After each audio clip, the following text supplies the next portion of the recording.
جس دین کے میں اور آپ ماننے والے ہیں نا، وہ دین، وہ ایمان، وہ سارے کا سارا گھومتا ہے رسول پاک کی ذات کے گرد گرد۔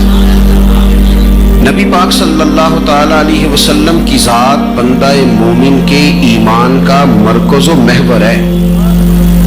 اگر حضور سے رشتہ مضبوط ہوگا تو نماز نفع دے گی، اگر نبی پاک علیہ السلام سے رشتہ مضبوط ہوگا تو اللہ تبارک و تعالیٰ کے گھر کا طواف نفع بخش ہوگا، اگر رسول پاک سے رشتہ مضبوط ہوگا تو پھر صدقات، خیرات، زکوٰۃ، فطرانے، یہ ساری چیزیں سود مند ہوں گی۔ لیکن اگر حضور سے رشتہ نہیں، نبی پاک سے تعلق نہیں، احساسات اور جذبات اس کیفیت کے نہیں، تو پھر بہت سارے اعمال ایسے ہیں۔ بہت سارے صاحبزادہ سید فیض الحسن شاہ صاحب عالم مہاروی رحمۃ اللہ علیہ سے ایک شخص نے کہا تھا جی یہ کیا بات ہوئی، کہ میں نے کل ایک مولانا کی تقریر سنی ہے تو وہ کہہ رہے تھے کہ محبت رسول نہ ہو تو کوئی شے بھی نہیں ہوتی۔ تو شاہ صاحب فرمانے لگے تو سادہ بندہ ہے، تجھے سادی مثال دے کے بات سمجھاتا ہوں۔ کہنے لگے خاتون نے مجھے آ کے کہا تھا ایک دن کہ میرا خامن بلا وجہ مارتا ہے، جب اس کا دی چاہتا ہے وہ ڈنڈا نکال لیتا ہے۔ تو شاہ جی کہتے ہیں میں نے اس سے پوچھا کہ تازی لڑائی کس بات پہ ہوئی؟ تو کہنے لگی مجھے جاتی دفعہ کہا گیا تھا کہ میرے واپس آنے تک مسور کی دال پکا دینا، تو میں نے پیاز بھی کاٹے، لہسن بھی چھیلا، مسالہ بھی بنایا، پانی بھی ڈالا، گھی بھی ڈالا، بس نہ غلطی سے نہ میں دال ڈالنا بھول گئی۔ تو آپ دیکھیں اتنی سی بات پہ اس نے مجھے مانا ہے، ہر چیز ہی ڈال دی ہے تو صرف دال ہی تو نہیں ڈالی۔ تو شاہ جی کہتے ہیں میں نے کہا کہ بس یہ بات تجھے بھی سمجھانی ہے، یہ نماز بھی ہو، حج بھی ہو، روزہ بھی ہو، زکوٰۃ بھی ہو، لیکن اگر محبت رسول کی دال نہیں نہ ڈالتا تو کوئی ایک شے بھی اسے فائدہ نہیں دیتی، نفع بخش نہیں ہوتی۔ حضور کی مرکزی حیثیت ہے، مرکزی۔ فلا وربک لا یؤمنون حتی یحکموک فیما شجر بینہم، اور اس انداز کی یہ واحد آیت ہے قرآن پاک میں۔ رب فرماتا ہے محبوب مجھے آپ کے رب کی قسم، یہ لوگ اتنی دیر تک مومن نہیں ہو سکتے جب تک آپ کے ہر فیصلے کو قبول نہیں کر لیتے۔ اور نبی پاک صلی اللہ تعالی علیہ وسلم کا کلمہ پڑھنے کے بعد جو رشتہ حضور کے ساتھ مضبوط ہوتا ہے نا بندہ مومن کا، وہ بڑا سمجھنے والا ہے۔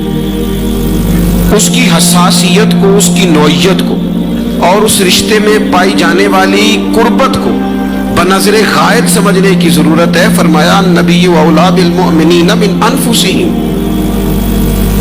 یہ نبی مومنوں سے ان کی جانوں سے بھی زیادہ قریب ہے۔ یہ تمہاری دھڑکنوں میں ہونی چاہیے، تمہاری کیفیات میں ہونی چاہیے، تمہاری سانسوں کی ڈوری اگر کسی وقت، کسی لمحے، کسی تعطل کا شکار بھی ہو تو حضور کی محبت کی سانس ہر وقت تمہارے سینے میں گردش کرنی چاہیے۔ نبی کریم کا پیار، حضور کی الفت، یہ چاہتیں، یہ محبتیں، یہ وارفتگیاں، یہ شوق، یہ زمزمے، یہ نغمے ہر وقت تمہاری زبان پر موجود ہونے چاہیے۔ بعض لوگ سمجھتے ہیں کہ یہ میلاد شریف، یہ نعت خوانی، یہ باقی سارے معاملات شاید کچھ لوگوں نے کوئی اضافی کام شروع کیا ہے۔ یہ اضافی کام نہیں، یہ بنیادی کام ہے۔ یہ اضافی کام نہیں، یہ اساس ہے، یہ بنیاد ہے، اسی پر باقی سارے معاملات ترتیب دیے جائیں گے۔ ایک مثال دیتا ہوں ابو داؤد شریف سے۔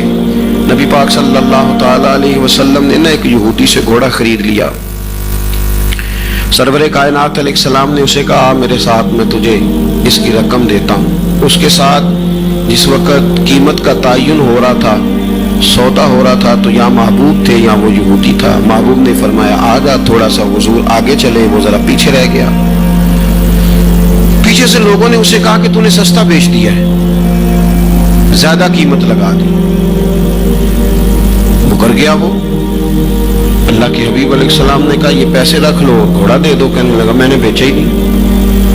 محبوب کریم نے فرمایا کیسی عجیب بات کرتے ہو، سودا طے ہوا ہے، قیمت کا تعین ہوا ہے، اور چند قدموں کے فاصلے بھی تم نے انکار کر دیا۔ بات تھوڑی سی آگے بڑھی تو لوگ جمع ہو گئے، مسلمان بھی، یہودی بھی، دیگر بھی۔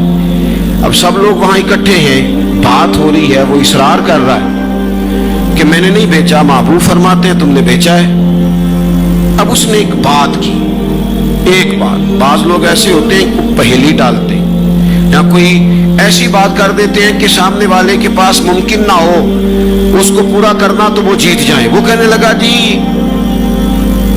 ایک بندہ بھی اگر کہہ دینا کہ میں نے گھوڑا بیچا ہے اور آپ نے خریدا ہے تو میں دینے کو تیار ہوں. اب وہاں کوئی بندہ موجود ہی نہیں تھا تو ایک کہے گا کیسے.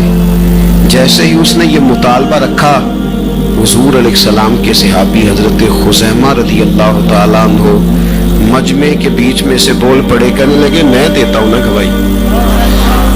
یا رسول اللہ صلی اللہ تعالیٰ علیہ وسلم، آپ نے خریدا ہے اور اس نے بیچا ہے، میں دیتا ہوں گواہی. اس نے جو مطالبہ کیا تھا وہ پورا ہو گیا، اسے پیسے دیے گئے، گھوڑا لے کے غلام گھر چلے گئے. محبوب نے حضرت خزیمہ کی طرف دیکھا، فرمایا تو نے تو دیکھا ہی نہیں تھا، گواہی کیسے دے دی.